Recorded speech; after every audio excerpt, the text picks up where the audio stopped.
Lecture audio du conte Le plus incroyable de Hans Christian Andersen par Valérie Alain.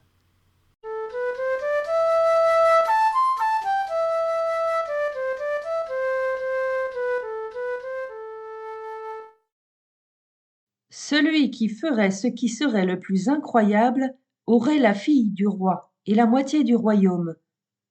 Les jeunes gens, même les gens âgés aussi, tendirent leurs esprits et leurs nerfs et leurs muscles.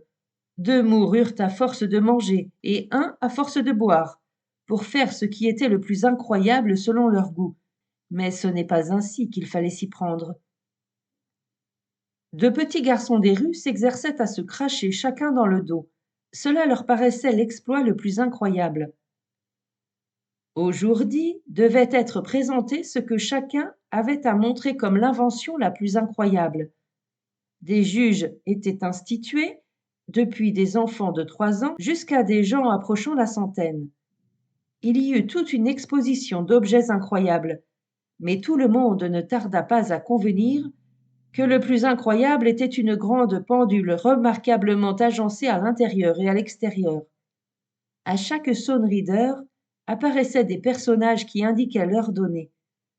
Cela faisait 12 tableaux à figures mobiles et avec chant et paroles. C'est le plus incroyable, dirent les gens. La pendule sonnait 1 heure, et Moïse, debout sur la montagne, inscrivait sur les tables de la loi le premier article de la foi. Il n'y a qu'un vrai Dieu. La pendule sonnait 2 heures, et l'on voyait les jardins du paradis, où se rencontraient Adam et Ève, heureux tous deux, sans posséder le moindre vêtement. Ils n'en avaient d'ailleurs pas besoin. À 3 heures apparaissaient les 3 rois mages, dont l'un noir comme charbon. Ils n'y pouvaient rien, le soleil l'avait noirci. Ils apportaient l'encens et des objets précieux. À 4 heures défilaient les saisons.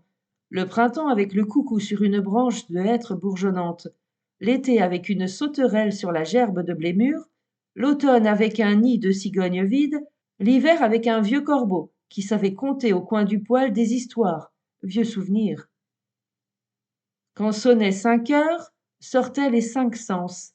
La vue venait en lunetier, l'ouïe en batteur de cuivre, l'odorat vendait des violettes et du muguet, le goût était cuisinier et le toucher ordonnateur de pompes funèbres avec du crêpe noir jusqu'au talon.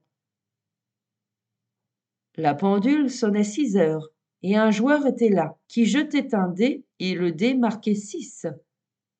Puis venaient les 7 jours de la semaine, ou bien les 7 péchés capitaux. Les gens n'étaient pas d'accord là-dessus. Les uns et les autres allaient ensemble et n'étaient pas faciles à distinguer. Puis venait un chœur de moines qui chantait matines à 8 heures. À 9 heures se suivaient les 9 muses.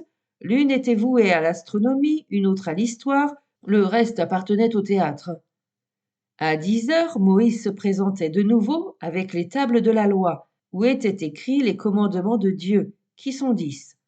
La pendule sonna encore, et des petits garçons et des petites filles surgirent et sautèrent. Ils jouaient un jeu en chantant « Pim pam poum, la pendule sonne 11 heures » et 11 heures sonnaient.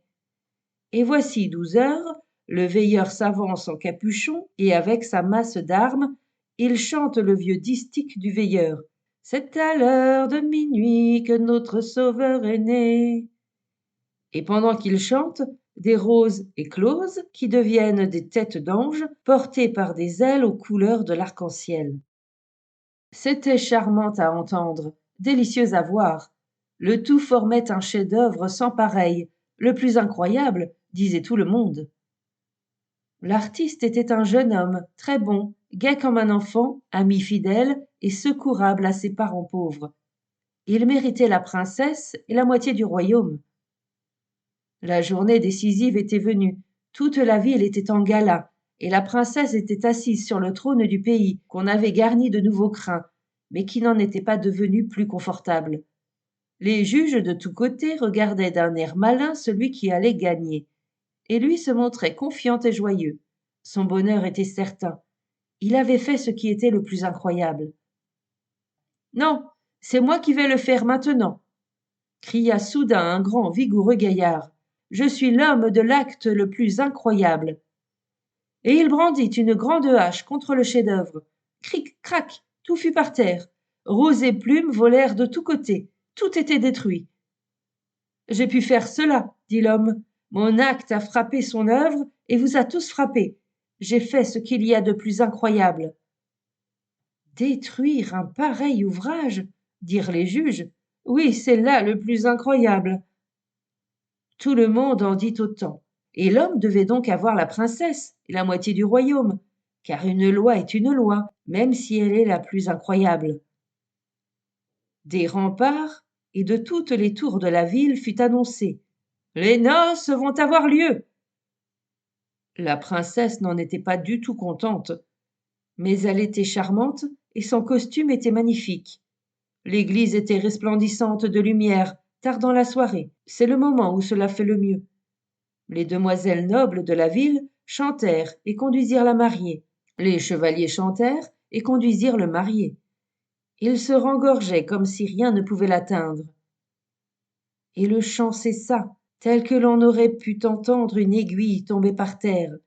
Mais, au milieu de ce silence, la grande porte de l'église s'ouvrit avec fracas, et boum, boum, tout l'attirail de la pendule arriva en procession au long de l'allée centrale de l'église et se plaça entre le marié et la mariée.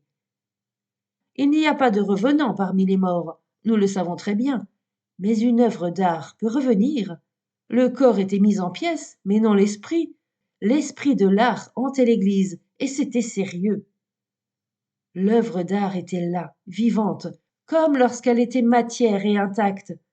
Les heures sonnèrent, l'une après l'autre, jusqu'à 12, et les personnages sortirent. D'abord vint Moïse. De son front jaillissaient comme des lueurs de feu. Il jeta les lourdes tables de pierre de la loi sur le pied du marié, qui furent fixées aux carreaux de l'église. « Je ne peux pas relever les tables, dit Moïse. Tu m'as cassé le bras. Reste où tu es. » Puis vinrent Adam et Ève, les rois mages et les 4 saisons. Chacun lui dit des choses désagréables. « Honte à toi !» Mais il n'avait pas honte. Tous les personnages que chaque heure avait à présenter sortirent de la pendule, et tous grandirent prodigieusement. On eût dit qu'il n'y avait plus de place pour les gens réels. Et lorsque, au 12e coup, le veilleur s'avança en capuchon avec sa masse d'armes, il y eut un brouhaha singulier. Le veilleur alla tout droit au marié et le frappa au front de sa masse d'armes. « Couche-toi là, dit-il, œil pour œil, dent pour dent. Nous sommes vengés, et l'artiste aussi. Nous disparaissons. » Et l'œuvre d'art disparut tout entière. Mais les lumières, partout dans l'église, devinrent de grandes fleurs lumineuses, et les étoiles dorées sous la voûte émirent de vifs rayons. L'orgue se mit de lui-même à gronder. Tout le monde dit que l'on n'avait rien vu de plus incroyable. « Voulez-vous alors avertir le bon ?» dit la princesse. « Celui qui a fait l'œuvre d'art peut être mon mari et seigneur. » Et il fut à l'église, accompagné du peuple entier. Tout le monde était enchanté, tout le monde le bénissait. Il n'y eut personne qui fût jaloux. Oui, c'était bien là le plus incroyable.